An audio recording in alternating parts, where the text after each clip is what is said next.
Let's talk about the boys in red. Let's talk about Ferrari. I'm sorry to all of our. I know we have a couple of people that love to comment, and we definitely have some Ferrari TLPs, some Tifosi TLPs. I'm sorry. I know that this year was supposed to be big for you, and I know that you and I were both expecting it to be big. No. Don't put words in my mouth. No, don't put words in my mouth. Go back to the first episode of the season. I knew. I said Charles was going to have a good year. Yeah. I knew that Lewis was going to struggle. I had a feeling that Ferrari was going to continue. Do you know how many times we've had is Ferrari going to be able to bounce back? Is Ferrari going to be able to bounce back? And literally every time I've been like, no, they're not. And they haven't, and they won't. This is going to continue to be a rough year for Ferrari, for Lewis, for Charles. Hell, his race engineer won't even listen to him anymore. Yeah. Charles is like, I want to do plan C. He's like, copy. Hey, we're not doing plan C. We're not doing plan C. So, and you know what? You mentioned Mercedes was doing good on degradation, and Charles is like, hey, we're good. Like, I don't need to switch tires. And like, box. Like, they're not listening to them anymore. No. They're not listening to them anymore. And we were going to do a radio messages segment. There just wasn't that much. We'll do it at the end of the month probably, but you didn't hear a peep out of Lewis.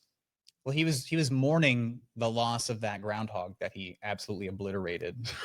I didn't see that. You didn't see that? No, I didn't see that. If you watch that race, that final like big hairpin turn at the top of the Canada track layout, every time they went from the chicane down to the hairpin and they flipped the camera over towards the bottom of the track, you just see a obliterated Marmot carcass. Just blew up. So like in the post race, they talked about this.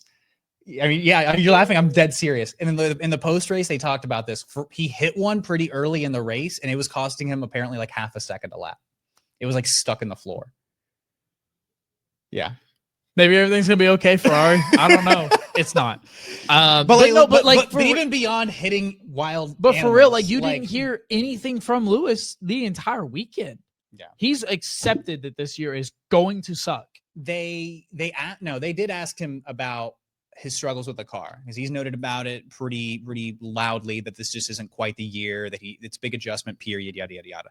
They asked him like describe why things weren't going well, and he said something to the tune of, it's like trying to get somebody with no rhythm to dance. I'm trying to get this thing to dance, and it just doesn't want to dance the way that I need it to dance. And I kind of get it.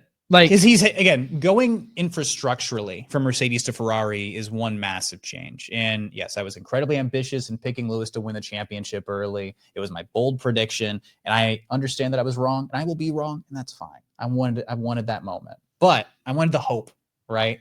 But we already knew there were going to be infrastructure challenges. We already knew things were going to look different when he went to Ferrari.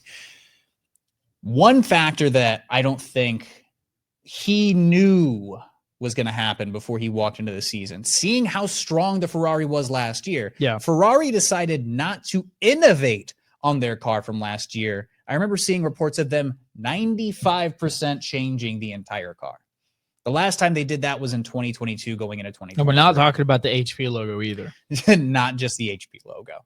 They fundamentally changed everything that was working for them to land in P2 in the constructors last year. Instead of innovating off that design, they changed the entire car. I remember seeing this report. That change doesn't seem to be working really for either driver at all. Yeah. And P5, P6 results for Ferrari are just not notable. That's what it's been this year. It's been P5, P6 weekends. Yeah. With Lewis driving by himself out in no man's land, hovering between, 6th place and 7th place. Yeah. And Leclerc has been owning his struggles too. The Italian media, though, has been hot on Fred Vasseur's heels. Big. They've been hot on Lewis Hamilton. They've even been going at the throat of Charles Leclerc. And my question is, are they overreacting? Is the descent towards Ferrari a bit of an overreaction given what we know? We better get some reports that they're like 95% on 2026, because if you tell me that they're putting effort into 2025, that's scary, because Lewis is literally like, hey, we're not getting upgrades. Like, yeah, upgrade. What's an upgrade? I never heard of that before. This car needs an upgrade. That ain't going to happen. So if they're putting everything into 2026, then I think that's what, as a Tifosi fan, I think that's just what you need to look forward to. I think that's what the Italian media need to be going for. 2025 is a wash. 2025 is done. I'm sorry. It's not going to pan out like you wanted it to. Thoughts and prayers to the Tifosi watching the TLPs. You know, and for Lewis fans in general. Yeah. I mean, this sucks. This sucks for F1. There are two things that are true, and correct me if I'm wrong, TLPs, but feel free to let me know if I'm right in the comments too.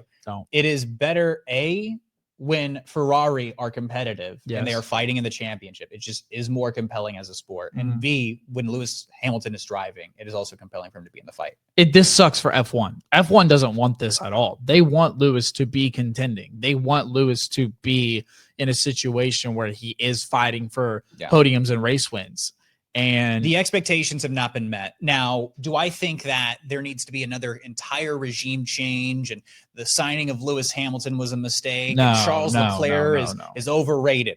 I disagree with all of those. I disagree. And I know that we've had also some comments saying like, well, this is what you get for signing an older driver. Look, that doesn't really have anything to do with anything. This is still a GOAT. This is still a 7-time world champ. Like he won races last year. Like, it's not like he's completely coming in off of like a dry spell that it just hasn't worked. It's not like he's Checo Perez crashing into walls 24/7. He knows how to operate a car. He knows who technically has a win this year. Yes, we can play the technical card. I'm just saying, look, I think it's as simple as this. This year's not the year for Ferrari. Yeah.